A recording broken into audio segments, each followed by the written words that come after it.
¿Cómo están, amigos? Bienvenidos a Perfiles 18. Hoy estoy muy contento porque nos visita un amigo, ¿cómo lo puedo describir? Emprendedor, influencer, blogger, analista político. Vamos a dejarlo como un buen amigo, Arturo Aramburu, que me da mucho gusto que hayas aceptado la invitación. Arturo, bienvenido. Feliz de estar aquí. Bienvenido. Salud. La invitación, vamos a pasarla a toda. Es correcto. La gente no sabe a qué hora estamos grabando esto, entonces la cervecita no pasa nada. Se permite. Son las 8 de la mañana. Oye, pues bueno, yo quisiera comenzar, Arturo. Es muy raro ver a gente activa, dinámica en las redes sociales, pero hablando constantemente de un tema pues medio raro, ¿no? Para la gente. Controversialón. Controversialón, porque todos los influencers que yo conozco pues platican en sus redes pues de moda, de marcas, o platican de comida, o platican de emprendimiento. Claro. Pero tú hablas de política. ¿Cómo le haces para tener seguidores? Fíjate que sí, hablando de política. Sí es curioso cómo funciona la dinámica de crear contenido de política en redes sociales, porque quieras o no, independientemente del tema que hables y la postura que tomes, va a haber alguien o a favor y va a haber alguien en contra. Y el problema es que esos dos extremos se tornan muy radicales, entonces están muy a favor y están muy en contra. Entonces ya sabrás que a mí me llegan muchos chinga tu madre, muchos no vales nada, no sabes de lo que hablas, porque siempre está la bolita de un lado para otro, si les gusta o no les gusta. ¿Y qué te dicen? ¿Que eres chairo, que eres fifí o qué te...? No, a mí me dicen súper fifí. ¿Eres fifí? Pues sí, es que generalmente hablo de cosas sobre Andrés Manuel López Obrador. Ajá. La razón es obvia, pues el güey está bajo la lupa todo el tiempo, el vato está en las noticias todos los días, entonces tengo que hablar obviamente de lo que él hace y a la gente no le gusta. Es correcto. No, pues no y luego también le pegas a la cantada, ¿verdad? He visto. Pues de repente aquí me traje el ukulele para ver si nos salen ahí unas ahorita a ver qué nos inventamos. Arturo, pues mira, te voy a dar unas moneditas, Okay. Aquí nada más hay que ponerlas en la maquinita y te van a salir las preguntas que preparamos con mucho cariño y afecto. ¿Una por una va? Sí, son 2 monedas por cada pregunta las que hay que echarle. Fíjense que Arturo tiene un podcast que les recomiendo mucho que se llama Alto Parlante, donde platica de temas de actualidad. Casi siempre son temas nacionales, pero por ejemplo subió uno muy padre donde habla de que pues, ser mujer es un deporte extremo en el país. Y sí, porque en nuestras leyes pues somos como que, según esto, paritarios, pero en nuestra cultura pasan cosas muy distintas, ¿no? Entonces analiza Arturo una problemática social desde un punto de vista a veces un poco frío, crudo, pero real y claro, crítico, propositivo. Quizá valdría la pena antes de entrar a esto hacer un paréntesis de ese episodio porque la investigación decidí realizarla después de las marchas que se vieron en Ciudad de México. Seguramente quienes vean este episodio sabrán de lo que estamos hablando, porque hizo muchísimo ruido, con connotaciones negativas, algunas otras positivas, porque la gente criticó el movimiento feminista que pues pintarrajeó paredes, que rompió vidrios, etc. Pero después de haber hecho la investigación, me di cuenta, porque yo al principio sí subí una story a Instagram diciendo que no me parecían maneras de manifestarse. Y de verdad, no pasaron ni 30 minutos en las que leí la noticia en la que me di cuenta que era completamente necesario eso que hicieron. Que es completamente entendible que vayas. Yo no celebro que rayen paredes, pero entiendo de dónde viene. Sí, la raíz. ¿De dónde viene el problema? La raíz y es consecuencia. Las cifras están durísimas. Sí, o sea, yo me quedé frío al ver las cifras del Secretariado Ejecutivo del Sistema Nacional de Seguridad, al ver las cifras también de organismos de la ONU, mujeres que trabajan aquí en México investigando casos de violaciones, de asesinatos, de violencia intrafamiliar, etc. Y la realidad es que merecidísimamente se pintarrajearon paredes. Sí, ¿no? Sí, es un reflejo. Es un tema controversial y de hecho no quiero ni siquiera preguntar tu postura porque tal vez es muy difícil tenerla porque pues celebrar la violencia para erradicar la violencia puede sonar un poco confuso. A ver, no lo puedes celebrar, pero lo tienes que entender. Tienes que entender que es consecuencia de un país donde se han cometido muchas injusticias durante muchos años. Claro. Un país donde no necesariamente crecemos o vivimos en igualdad de circunstancias. En campaña me pasó mucho que yo llegué con un problema fifí a decir al cerro ahí en Santa Catarina que yo proponía que hubiera una aplicación móvil para encontrar la ruta del transporte. Y entonces una niña de repente se suelta llorando y me dice, licenciado, pues qué padre su propuesta, pero yo no me conformo con que no me traten de violar en el camión como la semana pasada. Sí, o sea, para lo que nosotros consideramos un problema, hay otra realidad en el país, claro, donde están los verdaderos, claro, problemas. Y hablar desde el privilegio siempre es un error. Hablar desde el privilegio es un error. Es un sesgo enorme. Claro, y no entender que el papá violento seguramente fue hijo que vivió violencia en su casa, en fin. Sí, de hecho justo muchas personas argumentaban, con esto no estás resolviendo nada, hace falta una serie de acciones mucho más profundas, y estoy completamente de acuerdo. Sí, a ver, no hace falta solo marchar, no es suficiente, se tienen que implementar. Pero no puedes dejar de entender el por qué la marcha y por qué la pintarrajeada, ¿no? Exactamente, y si eso es una piedra angular del movimiento que va a hacer que lo demás despierte como raíz en cadena, pues hagámoslo, claro, ¿sabes? Pero bueno, adelante. Gracias por hacerle comercial a mi podcast. ¿Sabes que no salió? No tenía pregunta, pero entonces... Madres, ok, entonces ¿lo vuelvo a hacer? Sí, pero si no, mira... ¿Qué pasó? ¿Quiénes prepararon las preguntas? Tengo vacío ahí el botecito. Es que sí, venía defectuoso. Venía vacío ese. Venía vacío este huevito. Pero sí, les recomiendo mucho el podcast de Arturo, está muy padre, hay temas... ya salieron dos. Buenos, bueno. Perfecto. Y que responde, o sea, la abro, la leo y respondo en caliente, ¿o qué? Mira, esta la abro yo, ¿quieres? Y te hago la pregunta. Órale. Y la pregunta es, tuviste la oportunidad de hacer un debate con los candidatos a la presidencia, ¿qué nos puedes contar de esa experiencia? Madres, qué buena pregunta. Y de hecho ya va más de un año de eso. Fue justo en la contienda electoral del 2018. Tuve la oportunidad de entrevistar a Andrés Manuel López Obrador, a Ricardo Anaya, al Bronco, que pasó un tema muy, muy curioso con el Bronco. Ajá. A Margarita Zavala, porque ella todavía estaba adentro de la candidatura. Y me falta alguien más, me falta José Antonio Meade. Sí. Bueno, y hablo. Fue muy, muy interesante el ejercicio, porque éramos estudiantes, éramos 3 güeyes que nunca en su vida se habían parado al lado de un político, y menos de los políticos con más colmillo y callo que podía haber, que eran los candidatos a la presidencia. Fueron 2 días de entrevistas frente a 2.500 personas en un auditorio lleno, transmisiones en Facebook con 500,000 de personas viéndolo. Entonces no había oportunidad de equivocarse. Claro. ¿Sabes? Teníamos la presión de que estábamos respondiendo en nombre de una institución, de que el TEC de Monterrey, que nos permitió hacerlo pues ahí en el auditorio, nos dijo, oigan, están hablando a nombre de toda una institución, entonces aguas. De hecho, como que había un rumorcito entre nosotros que decía que si la regábamos, o si decíamos algo que no teníamos que decir, hasta nos iban a expulsar del TEC. Era un rumor súper falso, pero como que nos generaba ese miedo interno. ¿Quién se ganó el aplausómetro? El aplausómetro de los candidatos. ¿Quién fue el más aplaudido? Yo creo que Andrés Manuel. Sí, pues empezaron a gritar presidente. Y ahí te va, ¿no? quiero contar algo que pasó después de eso. Terminan las entrevistas. Al día siguiente me empezaron a marcar números anónimos a mi celular. No tengo idea de cómo los consiguieron. De repente contesto una de las llamadas. Me dice, oye Arturo, somos de... No me acuerdo qué medio era. Era de La Grillotina. De Mario Gámez. De Mario Gámez. Y me dicen, oye, estamos aquí en directo, en vivo, queremos ver si te podemos hacer una breve entrevista para hablar del tema que sucedió ayer. Y yo, con madre, vamos a darle, no pasa nada. Márquenme en 15 minutos porque está ocupado. Me marcan, nuevamente contesto la llamada y fue directamente en vivo con Mario Gámez. Y me empieza a preguntar que si era cierto que un día antes habían ovacionado a Andrés Manuel y a todos parados le habían gritado presidente. Y yo dije completamente la verdad. Dije que, porque yo estaba sentado a la derecha de Andrés Manuel, y dije que a mí en la esquina inferior derecha había los representantes de campaña de Andrés Manuel, la gente de Morena, etcétera, como todos los candidatos tenían permitido llevar a sus personas. Y que ellos se pararon y empezaron a gritarle presidente, y que junto con ellos generaron que el resto de las personas, no te digo que todo el auditorio, pero muchos, que le gritaran presidente. Termina la llamada, muchísimas gracias Mario, de toda madre, colgamos. Al día siguiente, en el norte, sale un titular que decía Arturo Aramburu, presidente de la Federación de Estudiantes, que yo no era ni siquiera presidente de ninguna federación, eso se lo inventaron esos vatos, afirma que fueron acarreados las personas que gritaron presidente Andrés Manuel. Obviamente tergiversada la información.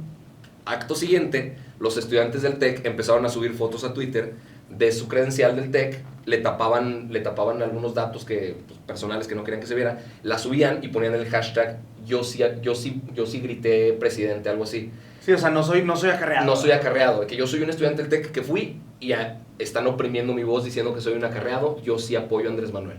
Y obviamente mucha gente pues me criticó a mí porque pensaron que yo había dicho que todos eran acarreados, cuando nunca fue cierto. Entonces pues ahí me di cuenta cómo los medios eso es. Oye, hacen de las suyas. Es el pan de cada día.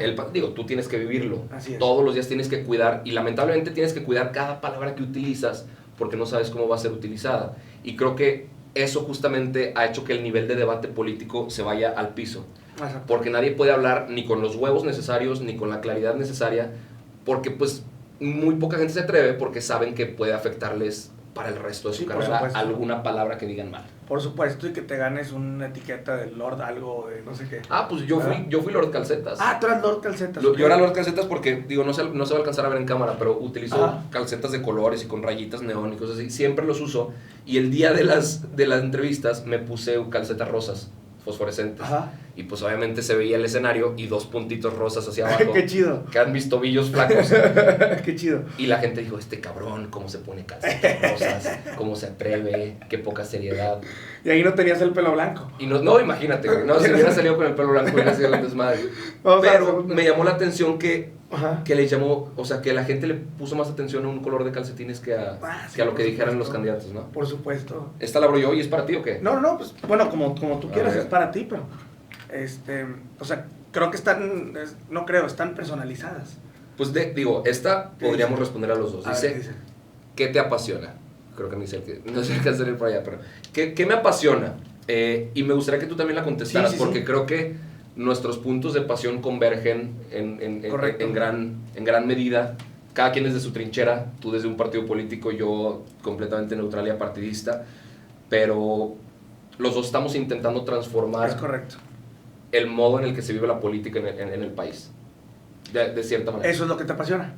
A mí, o sea, creo que es la raíz de lo que hago. Definitivamente es el motor de pararme todos los días a investigar qué está pasando y comunicarle a la gente de una manera mucho más entendible para que si ellos lo razonan y lo digieren, puedan actuar en consecuencia de eso.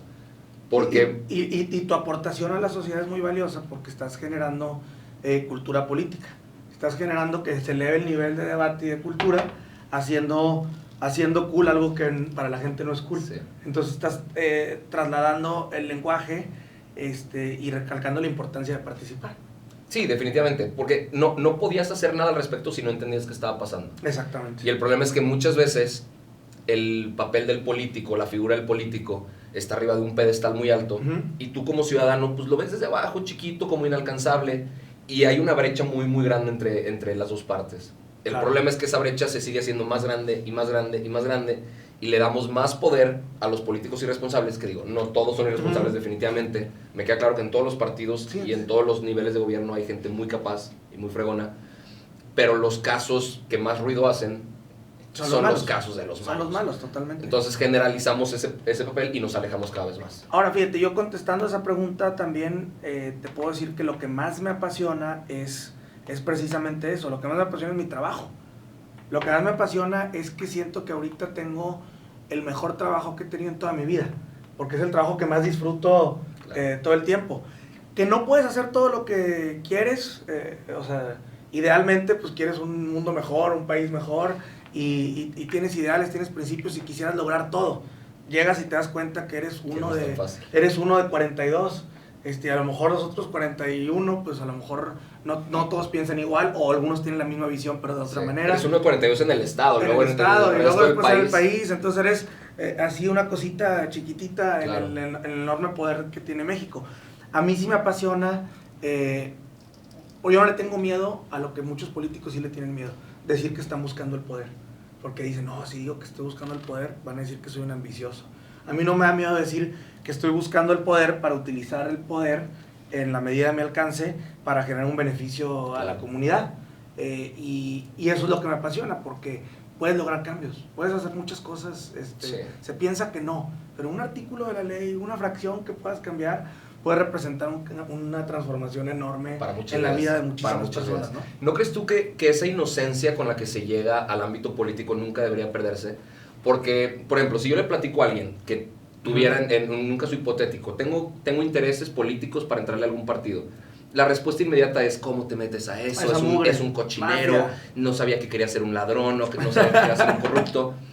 Cuando en realidad las intenciones pueden ser completamente sensatas y genuinas. ¿Sabes? En el momento en el que llegas a entrar al círculo político, te das cuenta que había algo de razón de las otras personas, que sí es un cochinero y sí hay muchas cosas que se tienen que cambiar. Pero creo que el error en el que caen muchas de las personas que entran es convertirse en uno más de ese círculo, que seguir muy firme con su postura genuina y transparente. Oye, carnal, tú entraste aquí para contagiar a los que están adentro, no para No que al los de revés. adentro te No contagien al a revés. ti y te encochines, ¿no? Que bueno, en palabras y en papel suena muy fácil, ya en la práctica debe ser una En la cosa práctica es muy completamente difícil. diferente. En la práctica es muy difícil, en la práctica tienes que tener establecidos tus límites y lo que es negociable. La política es negociación, pero Claro. tienes que saber qué es negociable y qué no es negociable. Sí, y mientras no te falles a ti mismo. Pueden ser, ¿no? a tus valores. y a pueden tus- ser negociables las formas, pero no pueden ser negociables los principios, Claro. ¿verdad? Y la escala de valores que tengas, algunos más, otros menos, Claro. es diferente. Claro, y cosas que los ciudadanos creo que muchas veces ni siquiera se imaginan. O sea, de qué tanto se vive en ese círculo Claro. político. Sí, ¿Sabes? sí, Creo totalmente. que hay un mundo allá de información que... Oye, pero por ahí yo he visto que haces en tus entrevistas, de repente sí, pues sí le pegas duro, ¿verdad? A los políticos, sí cuestionas de una manera crítica. Pues intento. Digo, en realidad, entrevistas en el podcast con políticos fue con Tatiana Cloutier. O sea, intenté ¿Cómo te fue ahí, entrevistar por a alguien. ejemplo? O sea, Pues mira, o sea, finalmente, digo, lo que yo veo que tú hablas en tu contenido, pues mucho es como ahorita dijiste, en contra, no en contra, pero difieres en muchos aspectos en los métodos y formas de la cuarta transformación, sí. o sea, de AMLO, y ¿no? justo por eso, la primera entrevista que quería Entonces, hacer era con un superinteresante. representante, un vocero importante y Claro. activo de la 4T. Dije Tatiana Cloutier por la facilidad de que ella, vive la mitad de la semana aquí en Monterrey, etcétera, etcétera. Y yo la había conocido cuando fue la representante, la coordinadora de campaña de Andrés Manuel. Me fue. Vaya, ella creo que está muy acostumbrada a darle la vuelta a las preguntas que se le hacen. Ajá. Y así fue toda la entrevista. No me dio Sí. mucha carnita. Sí, sí, y sí, ella sí. sabía que así iba a ser la entrevista. Sí, totalmente. Luego entrevisté a Samuel porque quería a Ajá. alguien de la oposición. Y también tengo mis comentarios a favor y en contra de la entrevista y del movimiento, etcétera. Luego entrevisté a alguien que fue funcionario público antes, pero ahorita es académico, que es Alejandro Poiré. Ah, sí. Él fue secretario de Secretario de Gobernación con Calderón. con Felipe Calderón, después de que se murieran Ujú, dos Blake, secretarios con de Camilo y Gobernación. Blake. Y creo que son las únicas entrevistas que he hecho ahí en el programa. Sí, no, pero yo veo que... Luego te toca a ti, Ah, caray. para que hablemos de Pues la a ver, destitución del Bronco. A ver cómo no... Ok. Sí, no, con mucho. Fíjate que ahorita te platico un poquito de eso. Si dedicaras tu vida a solucionar un problema, ¿cuál sería? Está muy cabrón esta pregunta. Porque problemas hay muchos. Sí. Y muchas veces encontrar las prioridades de resolución de los problemas es difícil. Yo, la neta, concreto, la educación en el país. ¿Ok? El sistema educativo del país. ¿Crees que con eso te llevarías Claro. otras cosas de por medio? Claro, los cambios los vas a ver en 20 años, ¿verdad? O a lo mejor ni siquiera me tocará verlos. Claro. Pero eso sería lo efectivo y lo responsable, ¿no? Claro. No, Sí. no sé cuándo nos vaya a tocar un presidente que haga eso, la neta. Fíjate que estoy de acuerdo porque yo he platicado con muchas personas de los temas que nos duelen como país y obviamente los que más se repiten es la impunidad. O sea, a nosotros nos duele que exista la impunidad en México, la corrupción, la inseguridad y probablemente todos ellos son una consecuencia a largo plazo de la falta de educación o del sistema educativo deficiente Claro. que ha existido en el país. Yo definitivamente, si pudiera resolver uno y escogerlo, yo sí me iría por el tema de la inseguridad. Vivir en un país con miedo es no vivir. Es correcto. Y creo que hace falta muchas manos trabajando en eso. Vemos que Este es el año los más gobernantes- violento de la historia. el año más violento de la historia. Ahorita la Ciudad de México está viviendo unos índices estratosféricos de inseguridad y parece que hay ojos ciegos y que nada más están con la bendita, Ujú. con la mente tapada. Andrés Manuel, no es posible que salga a decir que la ciudadanía está feliz. Justo antier dijo en su conferencia matutina de prensa, dijo, la gente está feliz. ¿Cómo chingados van a estar felices? No, pues están... él tiene un alto porcentaje de aprobación y eso lo traduce... En que la gente está cree que la tranquila y gente está feliz. feliz, pero no. Fíjate, te quiero platicar el tema que tocas, porque yo no quiero que digas mañana, como de la otra persona que platicaste con un político que es experto en sacarle la vuelta a los temas. Ajá. Te quiero decir mi punto de vista del tema de la destitución del Bronco. Del Bronco. Échale. Mira, nadie quiere al gobernador. 8 de cada 10 neoleoneses no quieren al gobernador. El gobernador violó la ley. El gobernador hizo algo indebido, hizo algo incorrecto. Ha decepcionado y ha dado malos resultados a las expectativas que tenía la ciudadanía. Claro. Que eran altísimas. Es correcto. Entonces ya de entrada dices, ¿votarías a favor de quitarlo? Por supuesto que sí. Solamente que el trabajo que se hace dentro de la función pública, pues no puede ser un trabajo de pan y circo, tiene que ser un trabajo responsable.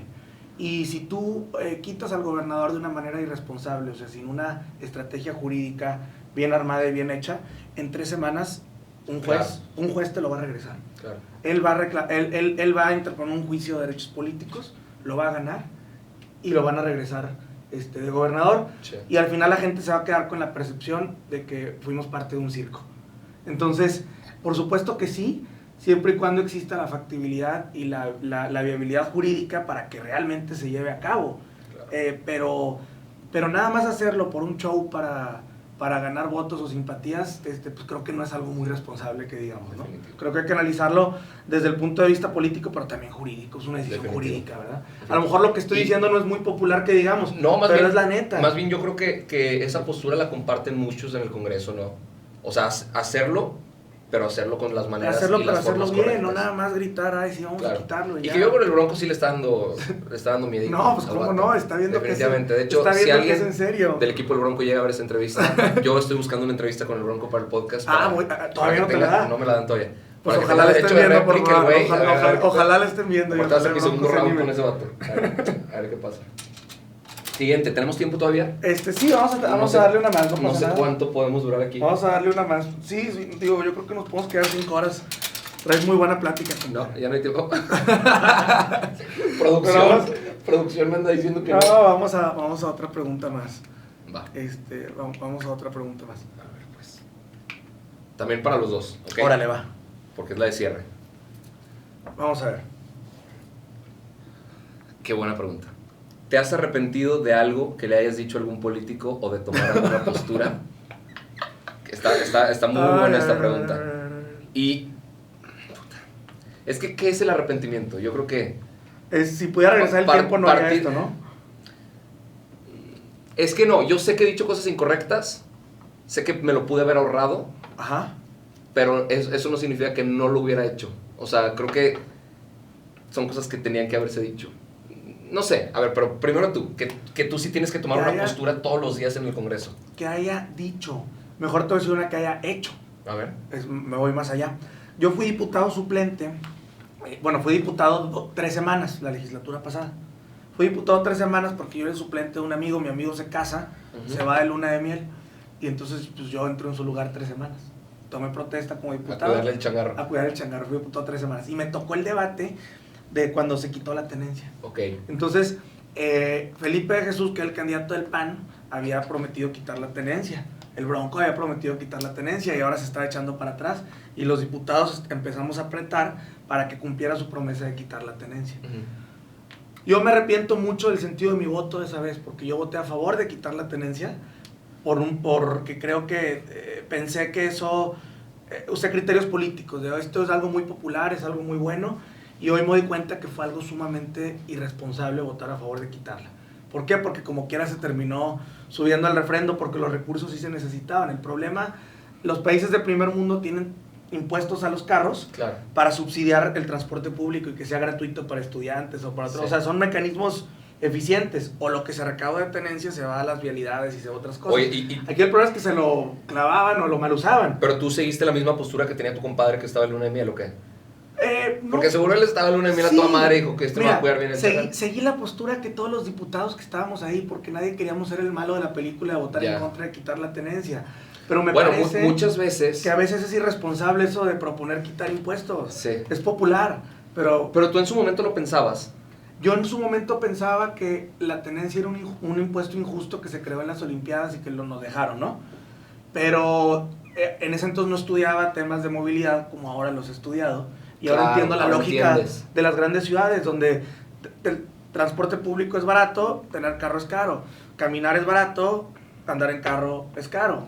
Está bien cabrón ese tema de Pero a veces ver es impopular. de qué lado de la verdad. historia estar. Sí. Claro, aunque sea impopular, probablemente es el lado de la historia correcto que a largo plazo la gente va a decir, Sí. ahora entiendo cómo pensaba este cuate, de que ahora entiendo Claro. por qué lo decía. Pero yo me sentía héroe, la gente me aplaudía, votaste a favor. Ahorita digo, híjole, yo creo que no debía haber votado a favor de eso. Mira qué interesante. ¿Tú? Yo ahorita, pues, digo, una postura que tuve muy fuerte y que causó controversia ahí en redes sociales también con mi roomie que está completamente en el otro lado de la postura fue el tema del aborto legal en caso de violación. ¿Pero qué le dijiste? No, pues yo subí los datos de por qué tenía que ser legal el aborto. Él está completamente en contra, piensa que legalizar el aborto desencadena un par de cosas que no son buenas. Tú decías, ¿por qué tiene que ser legal en ciertos casos o legal en todos los casos?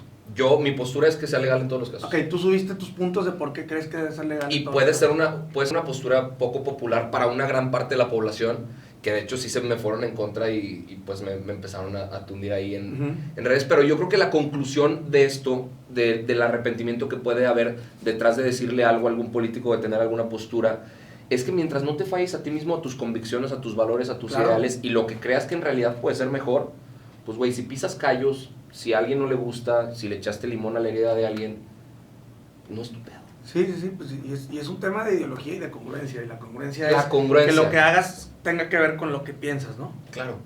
Que lo que hagas, digas y piensas estén en una misma línea. Estén en una misma línea. Mientras tengas eso, pues probablemente sí va a haber gente molesta, pero si logras comunicar las cosas de la manera correcta, hasta esas personas que estén muy en contra lograrán entender el por qué se están haciendo las cosas. Oye, Arturo, digo, antes de concluir, la neta, ¿crees que algún día, digo, como yo te veo, ¿crees que algún día tú vayas a estar de este lado? De ese lado. ¿Del lado donde estoy yo? No lo descarto. ¿Te visualizas ahí? No lo descarto, más no lo persigo. Ya. Sí me vería ahí, definitivamente. Espero estar en algún punto antes en el que yo pueda llegar a ser funcionario público por amor al arte nada más y no verlo como un trabajo. Claro. Es decir, que yo pudiera donar el 100% de mi salario porque estoy haciendo mis cosas aparte en pro de la ciudadanía también, o sea, haciendo cosas por el país y que esto sea nada más una plataforma para poder llevar a legislar cosas que para mí son... O sea, porque te estás preparando en eso, estás haciendo una maestría. Maestría en la administración pública. O sea, eso es porque te Sí, gusta. sí, pues quiero tener las credenciales para que si en algún momento me aviento, no sea nada más un güey más que... Ahora, y que te felicito. Yo creo que también ahorita hay una generación de políticos que tienen una ideología, una forma de pensar errónea en este aspecto. Hay gente que dice, el político no debe estudiar para política. El político debe ser alguien que esté ajeno y se meta solamente para servir. Claro. Yo creo que es un error muy grave. Es tanto como decir que en una empresa Definitivo. un alto directivo no tiene que conocer un proceso de calidad o de compras o de ventas o de recursos humanos, yo qué sé. O sea, la función pública requiere que haya gente preparada. Entonces qué padre que no le estés que no lo estés persiguiendo, pero que te estés preparando para de hecho, te toque hacerlo bien, porque estás administrando recurso público. Claro. De hecho, el otro día estaba viendo un reporte de la Secretaría de la Función Pública, creo que fue junto con la Secretaría del Trabajo, y ellos revisaban las estadísticas de cuántos de los funcionarios públicos del país pasan los criterios mínimos de preparación para estar en el puesto donde están. No, es bajísimo, es menos del 5%. Sí. Es bajísimo. Y luego por eso se presta que un güey meta a su primo a trabajar, nepotista, y que meta a su suegra. Pero sí sabes trabajar. ¿Sabes cuáles son los requisitos para ser diputado, por ejemplo? Pero es que son requisitos básicos, ¿no? Es el tema de la edad, el tema de que vivas en el... Tener 21 años. Ajá. Luego, ser neoleonés. Ajá. Ajá. Bueno, ni siquiera. Bueno, ser residente del Estado. Residente del Estado. Y saber leer y escribir. Académicamente es el único requisito. Yo de repente tengo dudas de que algunos cumplan ese requisito también. Qué frustrante, güey, estar rodeado de gente que es incapaz, a veces. Pero bueno. Pero no es justo, o sea, la gente no se merece ser gobernada por gente que no estemos preparados. O sea, si a mí mañana me invitan a ser secretario de seguridad, si no la ciudadanía los puso ahí. Pues sí. O sea, es que no sé si es un tema de merecer o no, es un tema de permitir. Es un tema de decir, la gente permitió porque se hizo ajena al problema. Sí, voté por esas personas, estén ahí. Y mientras más desinteresados estén, más gente inepta llegará a los puestos políticos altos, porque a la gente en general le vale madres quién esté ahí. O voté por él porque estaba guapo o porque jugaba fútbol muy padre cuando estaba en la selección mexicana y ahora quiero que sea el gobernador de mi estado, ¿no? Por ejemplo. Claro, vemos que los índices en ese estado de inseguridad son altísimos. Arturo, un placer, verdaderamente, muy padre la entrevista, muy padre la plática. Yo por mí me quedo 3 horas más cotorreando contigo. Podría durar horas, no, yo ¿verdad? feliz. Algo que le quieras decir a la raza, a tus seguidores, a la gente que está aquí, aprovecho por un favor. comercial. Adelante. Para hacerlo nuevamente sobre mi podcast. Por favor. Es un podcast que dura 15 minutos normalmente, de repente se me va la boca, pero es información muy digerida, muy fácil de entender para ti que no te interesa la política, pero que quieres saber qué hay ahí y quieres entender con palabras que tú uses, así como estamos hablando tú y yo ahorita. Los lunes y jueves sale a las 12 del día para que se den la vuelta. Y segunda, el hecho de no meterte, involucrarte en los problemas que tú vives todos los días, el hecho de darle la oportunidad a que alguien más los tome, es que esas personas que están tomando las decisiones no te toman en cuenta a ti. Entonces creo que cada vez más personas de nuestra edad tienen que meterse a los madrazos, tienen que meterse a interesarse a ser activistas por algo que les duela, por algún problema que ellos identifiquen en la sociedad, porque solo de esa manera la transformación va a llegar. Ninguna transformación va a venir de ningún gobierno. Esa cuarta transformación es puro pedo. La quinta transformación va a ser de nosotros, para nosotros, jalando hacia el mismo lado, porque la unión es lo que hace la fuerza. Y no hay que olvidarnos que pagamos impuestos, y si pagamos impuestos tenemos la obligación de ver qué se está haciendo con ellos, claro. de interesarnos. Con nuestro voto los contratamos, también podemos despedirnos. Es correcto. Pues muchísimas gracias, compadre. Muchas gracias, te felicito. Gracias a todos. Amigos, nos vemos próximamente en el programa de Perfiles 18. Estén al pendiente.